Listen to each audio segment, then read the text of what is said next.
Durante décadas, observei um fenômeno curioso se repetir com precisão quase matemática. Pessoas que trabalham duro, pessoas que estudaram, pessoas que ganham salários acima da média, pessoas que, no papel, fizeram tudo certo. E ainda assim, quando o tempo passa, o saldo não muda.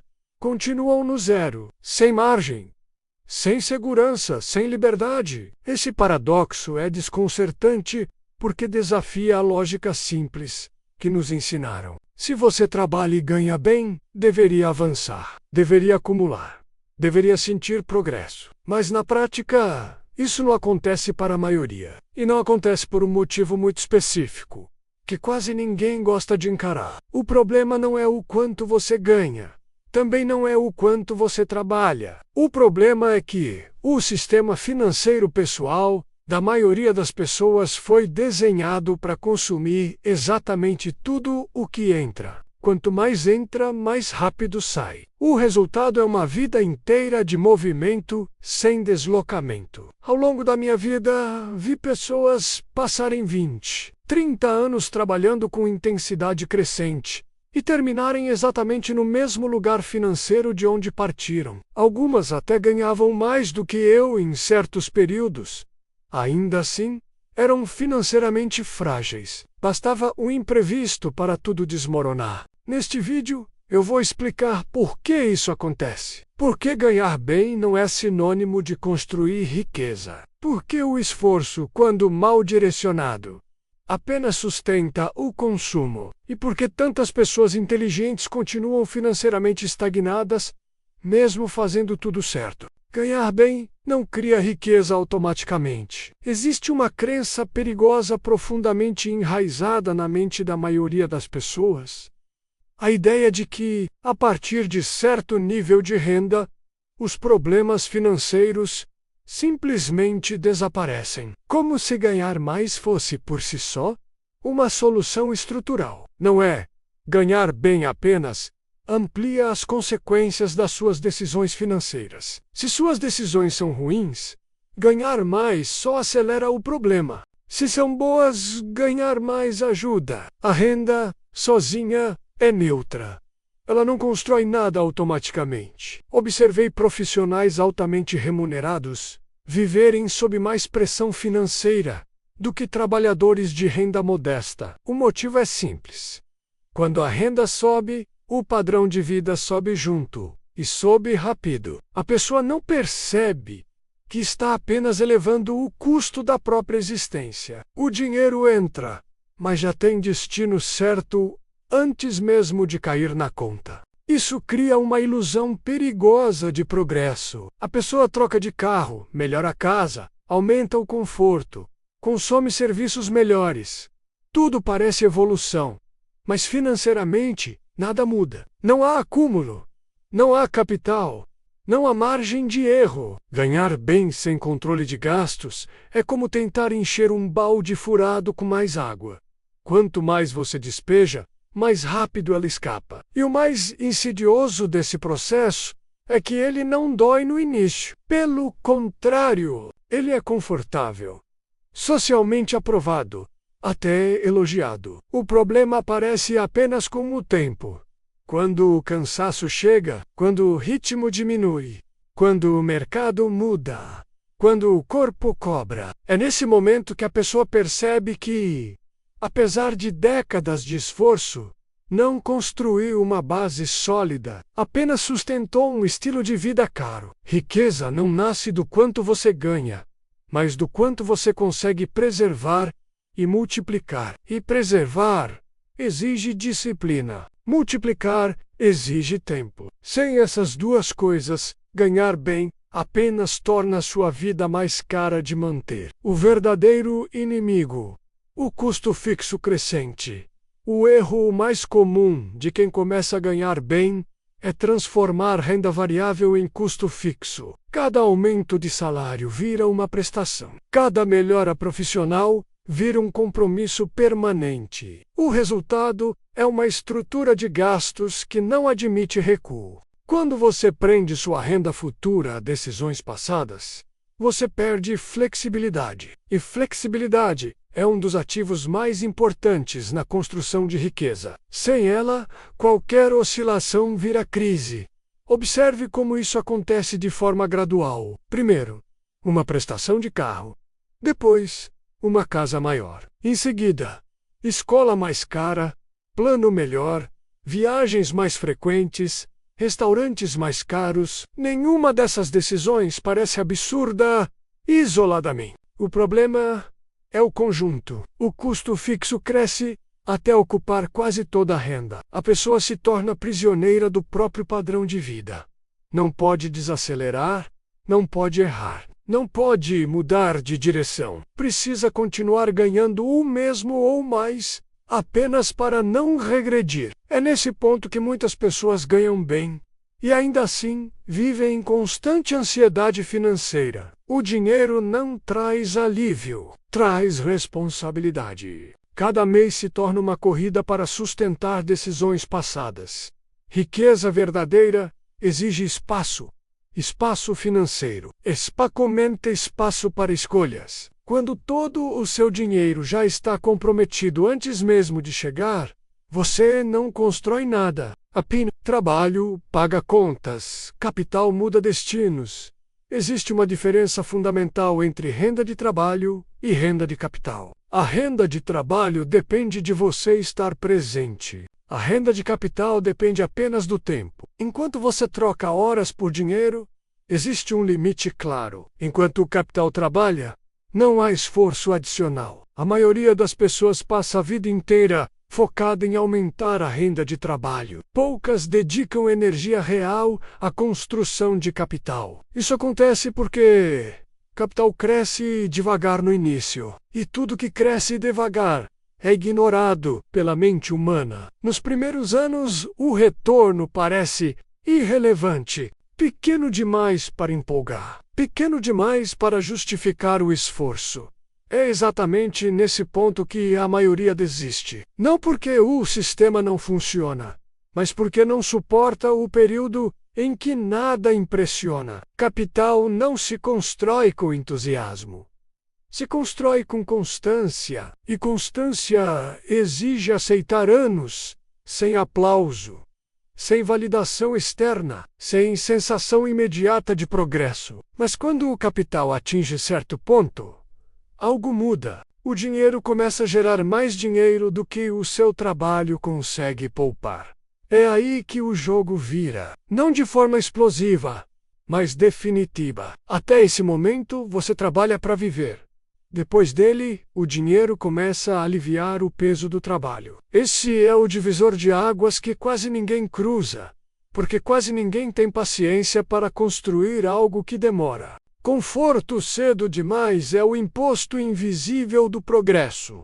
Um dos erros mais caros que alguém pode cometer ao começar a ganhar bem é confundir melhoria de renda com autorização para conforto imediato. Esse erro não aparece nas planilhas, mas cobra juros silenciosos ao longo da vida inteira. O conforto, quando vem cedo demais, se torna um imposto permanente sobre o seu futuro financeiro. Ele parece recompensa, mas funciona como âncora. Cada camada de conforto adicionada cedo reduz a quantidade de capital que poderia estar sendo construída no período mais importante da sua vida financeira, o início. Quando você ainda não tem capital suficiente, todo o dinheiro poupado tem um peso desproporcional. Ele é a base da estrutura. Ele define o ritmo futuro. Gastar esse dinheiro em conforto não é neutro. É uma decisão que altera completamente o formato do seu crescimento financeiro. O problema é que o conforto é extremamente persuasivo. Ele se apresenta como merecimento, como sinal de progresso, como prova de que o esforço valeu a pena. E socialmente, ele é recompensado. As pessoas elogiam, admitem, validam. Poucas questionam. Mas financeiramente, conforto não gera retorno. Ele apenas eleva o custo da sua rotina. E uma vez elevado, é muito difícil reduzir sem dor. O ser humano se adapta rapidamente ao conforto, mas reage mal à perda dele. Isso cria um efeito psicológico perigoso. Você passa a trabalhar não para avançar, mas para não perder o que já tem. Vi isso acontecer inúmeras vezes. Pessoas que começaram com enorme potencial financeiro, mas que, ao elevar o padrão de vida cedo demais, transformaram aumentos de renda em obrigações permanentes. Quando perceberam, já estavam presas a um nível de gastos que exigia esforço constante apenas para ser mantido. Riqueza não se constrói expandindo conforto rapidamente. Ela se constrói adiando conforto estrategicamente. Quem entende isso cedo cria uma diferença gigantesca ao longo do tempo. Quem ignora passa a vida inteira trabalhando para sustentar decisões emocionais tomadas no início da carreira. O zero não é falta de dinheiro, é falta de estrutura. Quando alguém me diz que trabalha, ganha bem e ainda assim continua no zero, raramente o problema está na renda. O problema está na ausência de uma estrutura financeira que permita retenção e crescimento. Sem estrutura, todo o dinheiro vira fluxo. Entra e sai. Não permanece tempo suficiente para se multiplicar. E multiplicação exige permanência. Exige tempo parado. Exige paciência. A maioria das pessoas opera sua vida financeira como se fosse uma conta corrente emocional. O dinheiro chega, resolve necessidades imediatas, proporciona algum prazer e desaparece. Não há intenção clara de acumular. Não há sistemas automáticos. Não há regras rígidas. Riqueza exige regras. Regras simples, mas inflexíveis. Percentuais definidos, prioridades claras. Barreiras contra decisões impulsivas. Sem isso, mesmo uma renda alta se dissolve. O zero financeiro é quase sempre o resultado de ausência de sistemas, não de ausência de dinheiro. Pessoas que constroem patrimônio raramente tomam decisões financeiras no impulso. Elas criam mecanismos que removem emoção da equação. Isso pode parecer rígido, pode parecer sem graça, mas é exatamente essa rigidez que cria liberdade no futuro. Quanto menos você decide no calor do momento, mais consistente se torna o resultado ao longo dos anos. Quem vive decidindo tudo mês a mês, baseado em sensação, nunca sai do lugar. Quem constrói estrutura, mesmo ganhando menos, frequentemente avança mais rápido. Por que parecer bem-sucedido é mais caro do que ser bem-sucedido? Um dos fatores mais subestimados na estagnação financeira de pessoas que ganham bem é a pressão constante para parecer bem-sucedido. Essa pressão não costuma vir de um desejo explícito de ostentação, mas de algo mais sutil. A necessidade de coerência social. As pessoas sentem que, ao atingir determinado nível profissional ou salarial, precisam parecer compatíveis com essa posição. Esse é um erro estrutural, porque a aparência consome recursos que poderiam estar construindo base. E quanto mais cedo essa aparência é adotada, mais caro ela se torna ao longo do tempo. Quando alguém começa a ganhar bem, passa a existir uma expectativa menos interna e externa menos, de que sua vida reflita isso. Moradia melhor, carro melhor, experiências melhores, consumo mais refinado. Nada disso é imposto formalmente, mas tudo isso é sugerido o tempo todo, e o ser humano é extremamente sensível a sugestões repetidas. O problema é que esse tipo de gasto não cria alívio financeiro, cria obrigação. Cada símbolo de cheguei lá vem acompanhado de um custo recorrente, e custo recorrente reduz margem, reduz capacidade de erro, reduz liberdade de decisão. O indivíduo passa a trabalhar para sustentar a imagem que construiu. Observe que esse processo não é irracional, do ponto de vista emocional.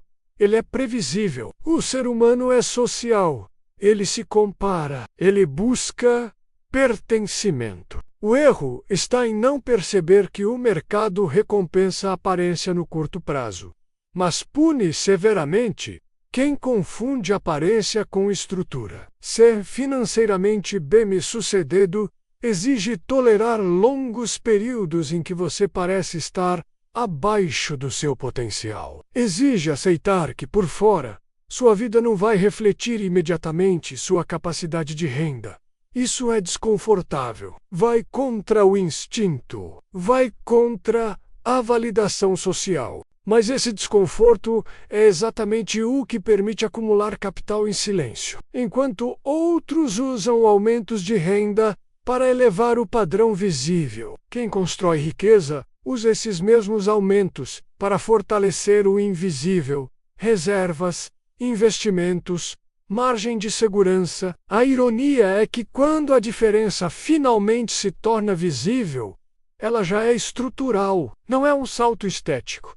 É uma mudança de posição. Mas quase ninguém chega a esse ponto porque não suporta o período em que parecer bem-sucedido custa menos do que ser bem-sucedido de verdade. Enquanto você mede progresso pelo olhar dos outros, você paga um imposto emocional que drena a sua capacidade de acumular. E esse imposto nunca aparece no extrato, mas aparece no resultado final. O ponto de virada que quase ninguém alcança e por isso continua no zero.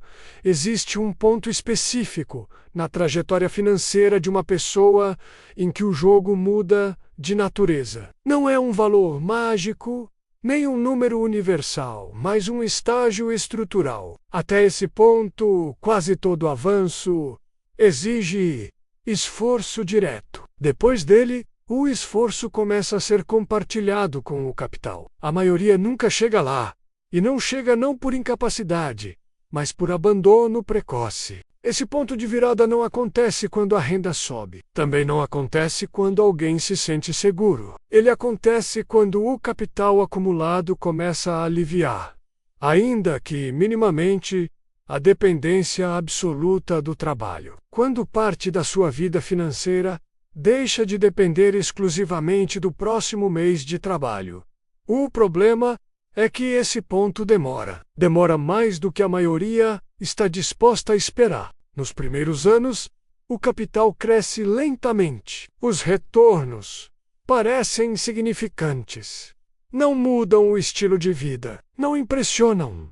Não geram sensação de vitória. Psicologicamente, parece inútil.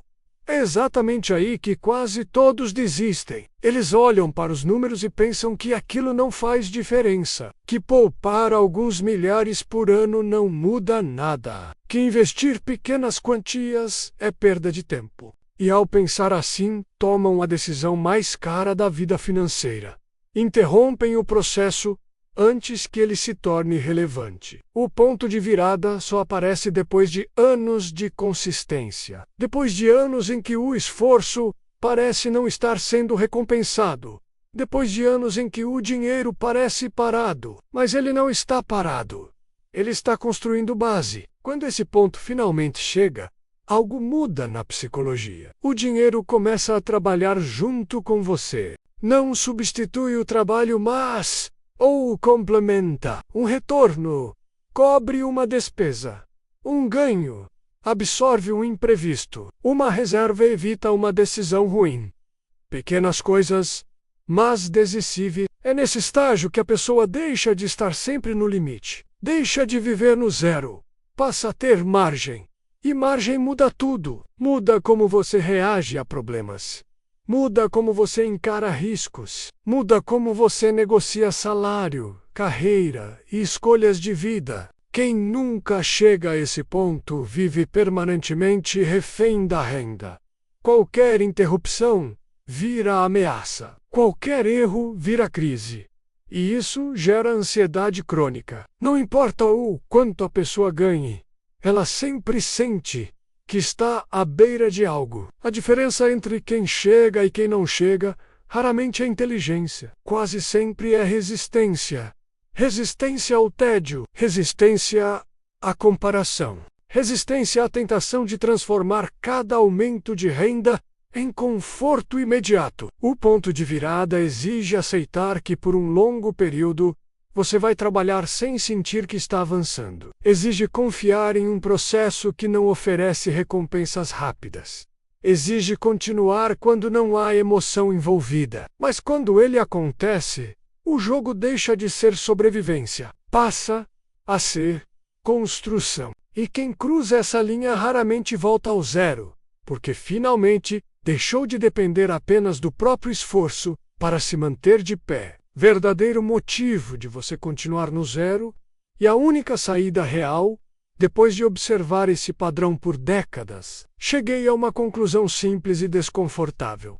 A maioria das pessoas que trabalha, ganha bem e continua no zero, não está falhando por falta de oportunidade, mas por excesso de concessões silenciosas. Concessões pequenas, repetidas, socialmente aceitas e emocionalmente justificáveis. Cada uma delas parece inofensiva isoladamente.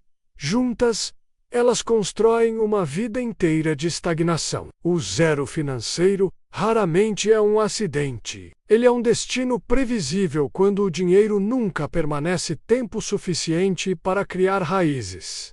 Quando cada ganho é absorvido pelo presente. Quando cada melhoria de renda é imediatamente transformada em obrigação futura. Quando o dinheiro é tratado como algo que passa, não como algo que se acumula. A maioria das pessoas acredita que está fazendo o melhor que pode. E, em termos de esforço, muitas realmente estão. O problema é que esforço aplicado a uma estrutura errada apenas mantém a estrutura funcionando, não a transforma. Trabalhar duro dentro de um sistema que consome tudo o que entra não gera liberdade, gera dependência contínua. Existe um ponto em que é preciso parar de ajustar detalhes e questionar o modelo inteiro. Parar de perguntar como posso ganhar mais e começar a perguntar por que tudo o que ganho desaparece. Essa mudança de pergunta é desconfortável, porque desloca a responsabilidade, mas também é libertadora, porque revela que o problema não é externo. Enquanto você aceitar que ganhar bem é suficiente, continuará preso. Enquanto acreditar que conforto é sinal de progresso, continuará confundindo custo com avanço. Enquanto medir sucesso pelo que é visível, continuará sacrificando o invisível, que realmente constrói riqueza. A saída não é dramática, não exige genialidade. Não exige risco extremo, exige algo muito mais raro. Disciplina sustentada em um ambiente que recompensa o oposto. Exige viver abaixo do que poderia, por mais tempo do que gostaria, para construir algo que só se revela depois. Isso significa aceitar anos em que o seu progresso não será perceptível para ninguém além de você. Significa dizer não para decisões que parecem óbvias. Significa abrir mão de validação social em troca de estabilidade futura.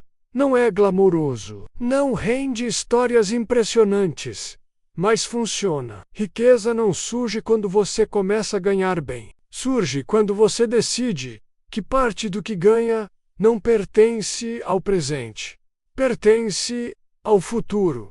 Pertence ao capital, pertence à construção silenciosa de margem, segurança e liberdade. Quem entende isso cedo muda completamente a trajetória. Quem entende tarde ainda pode mudar, mas paga um preço maior. Quem nunca entende passa a vida inteira trabalhando para sustentar o agora, sem jamais sair do lugar. Se você trabalha, ganha bem e continua no zero, o motivo não está escondido. Ele está nas decisões repetidas que parecem normais demais para serem questionadas. Questioná-las é desconfortável, mas continuar ignorando é caro demais. Nada muda de um mês para o outro, mas tudo começa a mudar no momento em que você para de tratar o dinheiro como fluxo e passa a tratá-lo como estrutura. A partir daí, o zero deixa de ser permanente. E o progresso, ainda que lento, finalmente começa a ser real.